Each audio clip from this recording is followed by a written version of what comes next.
Chaque année, le monde mène la campagne de 16 jours d'activisme contre les violences basées sur le genre, qui démarre aujourd'hui le 25 novembre, Journée internationale pour l'élimination de la violence à l'égard des femmes, pour se clôturer le 10 décembre, Journée internationale des droits de la personne humaine. À l'occasion de cette campagne d'activisme, le mouvement Inamahoro, Femmes et filles pour la paix et la sécurité, se joint à la mobilisation mondiale pour rappeler que les violences faites aux femmes et aux filles constituent une violation grave des droits humains, un frein à la participation des femmes dans la société et un obstacle majeur à la construction d'un avenir équitable et épanouissant pour tous. Le thème de cette année est « Unité pour mettre fin à la violence numérique contre toutes les femmes et les filles ». La violence numérique est une réalité qui touche de nombreuses femmes et filles dans le monde, surtout les jeunes.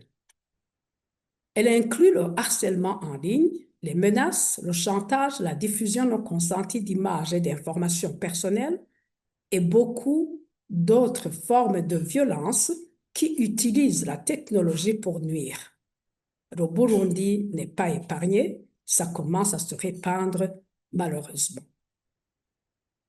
Il sied de souligner que même si cette forme de violence touche beaucoup de femmes et filles du Burundi, suite aux nouvelles technologies de l'information et de la communication, les femmes et les filles burundaises sont beaucoup plus encore confrontées à toutes sortes de violences basées sur le genre partout où elles se trouvent, dans les familles, dans les lieux de travail, dans leur entourage et même dans la rue et dans les écoles. Ces violences peuvent prendre des visages multiformes.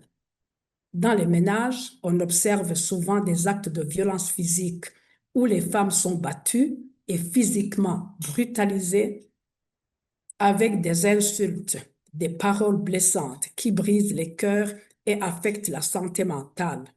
Les violences économiques qui empêchent aux femmes de s'émanciper pour les garder dans la dépendance et la mendicité, malgré leur part importante dans la production des biens de la famille.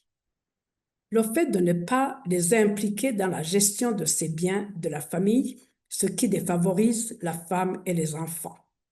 Il y a aussi le viol conjugal où les femmes sont forcées à des relations sexuelles sans aucun climat d'entente et d'amour. On n'oublie pas les femmes qui ont été arbitrairement arrêtées parce qu'elles sont défenseurs des droits humains, journalistes qui ne font que leur métier. On ne saurait passer sous silence ici le cas de notre sœur Sandra Morosa, qui croupit encore en prison sans aucune accusation véritable. C'est très regrettable pour nous. Des filles arrêtent leur scolarité à cause des viols dans les écoles. Et ce sont ceux qui les dénoncent qui sont sanctionnés, y compris par l'emprisonnement. Des enfants subissent aussi des actes de viol sur le chemin et même dans leur famille, et souvent, nul n'est autorisé à en parler. C'est une question de culture. Nous avons vu aussi la honteuse scène de violence sexuelle récemment rapportée sur les lignes d'attente des bus, en toute impunité, malgré l'existence de la loi régissant la prévention et la protection contre les VBG. Nous sommes encore loin. Le mouvement Inamahoro condamne fermement toutes ces formes de violence.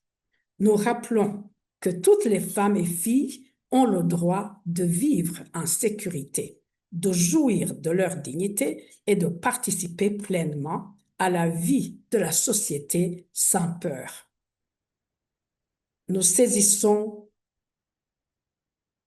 donc cette opportunité pour exhorter tout un chacun hommes, femmes, jeunes, les leaders communautaires, les partenaires, à s'unir pour dire non aux violences basées sur le genre, car une société juste et paisible ne pourra jamais exister tant que les femmes et les filles seront en danger permanent, tant que leur dignité sera bafouée.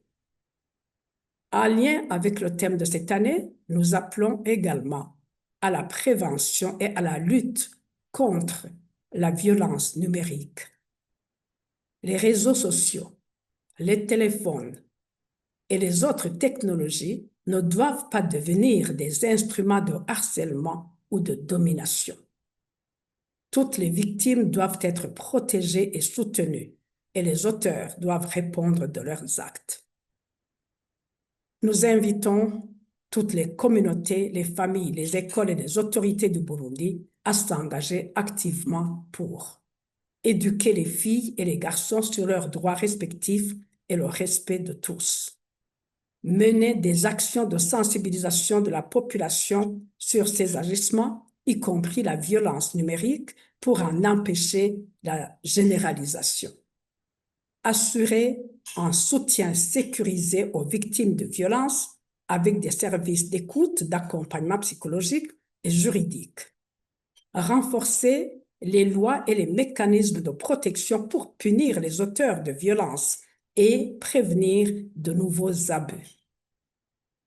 Pendant ces 16 jours, le mouvement Inamahoro compte mener des actions de mobilisation en faveur de l'élimination des violences faites aux femmes, des messages des femmes et des hommes appelant à cesser toute forme de violence à l'égard des femmes seront publiés tout au long de cette campagne de 16 jours d'activisme. Il y aura une formation sur l'utilisation sécurisée des réseaux sociaux et l'amplification de la voix du mouvement Inamahoro dans nos antennes situées en Afrique. Le mouvement Inamahoro engagera aussi des actions de plaidoyer en faveur de la protection légale des femmes et filles contre les violences numériques. Nous réaffirmons notre engagement à travailler avec les communautés, les associations et les institutions pour construire un Burundi sûr où chaque femme et chaque fille peut grandir et s'épanouir sans peur. Chers frères, chères sœurs, rejoignez-nous dans ce combat contre les violences faites aux femmes pour créer un environnement de respect, de dignité et de sécurité pour toutes. C'est là que nous trouverons ce Burundi, cette région et cette Afrique que nous voulons